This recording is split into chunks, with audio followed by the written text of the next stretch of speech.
Operation Sindoor విజయవంతానికి మద్దతుగా బెజ్జంకిలోని మహిళల కుంకుమార్చన సిద్దిపేట జిల్లా బెజ్జంకి మండల కేంద్రంలోని మార్కండేయ స్వామి ఆలయంలో కేంద్ర ప్రభుత్వం చేపట్టిన ఆపరేషన్ సింధూర్ విజయవంతమైన నేపథ్యంలో 108 మహిళలచే కుంకుమార్చన కార్యక్రమం శుక్రవారం రాత్రి జరిగింది. కుంకుమార్చన సందర్భంగా అమ్మవారిని ప్రత్యేక పీఠంపై అధిరోహించి సుందరంగా అలంకరించి అర్చన గావించారు. వేదోచ్చరణల మధ్య మహిళలచే కుంకుమార్చన జరిగించి అనంతరం రైతపారాయణం చేశారు. ఈ సందర్భంగా పలువురు మహిళలు మాట్లాడుతూ ఆపరేషన్ సింధూర్లోని అమరులైన దేశ సైనికులకు ఆత్మశాంతి చేకూరాలని నివాళులు అర్పించారు. యుద్ధంలో పాల్గొన్న సైనికులకు సంఘీభావం తెలిపారు. పలువురు మహిళలు మంగళహారతులు ఇచ్చి కొబ్బరికాయలు కొట్టి తమ తమ మొక్కులు చెల్లించుకున్నారు.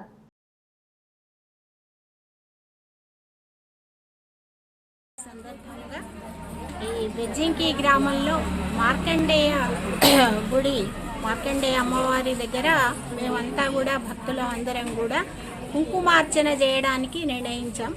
ప్రస్తుతం కుంకుమార్చన పాల్గొంటుంది. మేము 15 సంవత్సరాల నుండి కుంకుమార్చన చేస్తున్నాము. అమ్మవారి సంకల్పము 108 మందితోటి కుంకుమార్చన చేయాలని. అందువలన వైశాఖ శుద్ధ ఏకాదశి రోజు కుంకుమార్చన 108 మందితోటి చేస్తున్నాము. అందుకే మళ్ళా మన భారతదేశం గెలిచింది కాబట్టి సింధూరు అనే మిషన్ ఉంది కదా, దాని వలన కూడా ఈ కార్యక్రమం చేయడం తెలిసింది. భారతదేశం గెలిచినంత సందర్భంగా కూడా అమ్మవారికి కృతజ్ఞతలు తెలుపుతూ ఈ కుంకుమార్చన చేస్తున్నాం.